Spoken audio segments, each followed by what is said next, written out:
बिस्मिल्लाहिर्रहमानिर्रहीम। My YouTube family members, अस्सलाम वालेकुम। उम्मीद करती हूँ आप सब खैर खैरियत से होंगे। आज मैं आपको बताऊंगी ड्राई फ्रूट से बनने वाली पंजीरी। यानी ड्राई फ्रूट्स सर्दियों के लिए एक तो लाजम मलजूम है, दूसरा हमारी सेहत के लिए भी वो लाजिम होते हैं, लेकिन हम इन्हें इग्नोर करते हैं।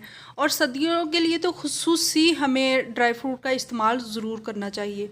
तो इसके लिए आपको मैं एक ईजी सा हल बताऊंगी कि आपने सारे ड्राई फ्रूट्स की एक पंजीरी टाइप पंजीरी बना लेनी है, जो खाने में भी आसान होगी और लेने में भी आसान होगी। और साथ साथ आपको रोज़ गिनने ना पड़ेंगे कि आज ये खाना है, आज वो खाना है, या आज ये ज़रूरी है, आज वो ज़रूरी है, या आज ये टाइम है खाने का या वो टाइम है।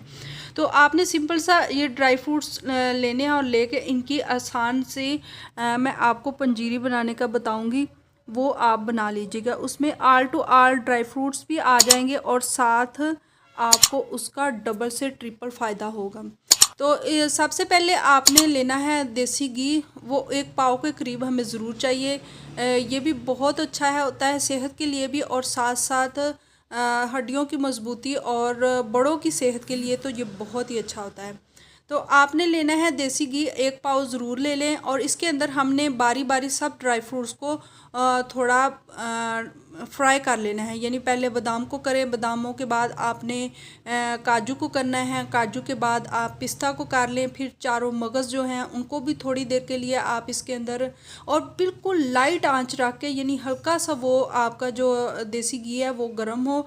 ज़्यादा आंच रखने से वो जल भी सकता है, तो जलाना हमें बिल्कुल भी नहीं है, बल्कि हमने लाइट सी आंच रख के तो उसके ऊपर हमने बारी बारी सब ड्राई फ्रूट्स को फ्राई कर लेना है। फ्राई करने के बाद आपने लेने हैं 1 पाव के करीब भुने चने। ड्राई फ्रूट्स की मिकदार भी आप अपनी हस्बे ज़रूरत रख सकते हैं, या जितने आपको चाहिए उतने रख सकते हैं। उनके बराबर तो नहीं, लेकिन दुगना आप चनों की ले लें, भुने हुए चने ले लें।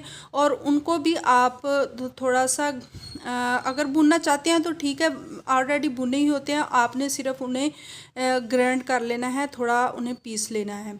पीसने के बाद आपने इन सब का जो ड्राई फ्रूट्स है उनका भी पाउडर बना लें। और ज़्यादा बारीक पाउडर नहीं करना, बल्कि थोड़ा थोड़ा मोटा ही हो, तो फिर वो अच्छे से खाया जाता है। ड्राई फ्रूट्स में जितनी आप चीज़ें और ऐड करना चाहें आप कर सकते हैं, लेकिन लिमिटेड इतनी काफ़ी होती हैं।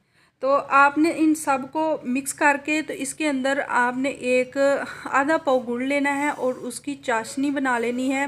पहले आपने थोड़े जो आधा में तो आपने सारे ड्राई फ्रूट्स वगैरह फ्राई कर लिए थे, जो हमने 1 पाव देसी घी लिया था। और जो बाकी आधा बचा है उसके अंदर आपने पहले गुड़ की चाशनी बनानी है, और उसके बाद ये देसी घी ऐड कर देना है।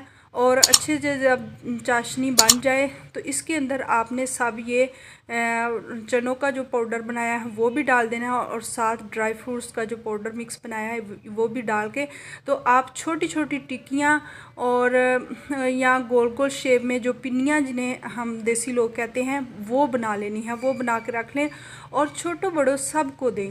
और ये बहुत ही स्ट्रॉन्ग किस्म की आपकी एक बन जाएगी डोज़। और ये रोज़ाना आप अपने बच्चों को भी दे सकते हैं, बड़ों को भी दे सकते हैं। और ये बहुत ही एनर्जी देगी हमारे जिस्म को, ख़ास तौर पर सर्दियों में, और बहुत सी बीमारियों के ख़िलाफ़ और ख़ुसूसन सर्दी के ख़िलाफ़ बहुत ही अच्छी फ़ाइट करेंगी। तो कैसी लगी मेरी वीडियो? अगर पसंद आए तो इसे लाइक कीजिए। चैनल पर अगर नए आए हैं तो सब्सक्राइब कर दें, और दूसरों के साथ भी इस तरह के जो मुफीद टिप्स होते हैं शेयर कर दिया करें। Thanks for watching.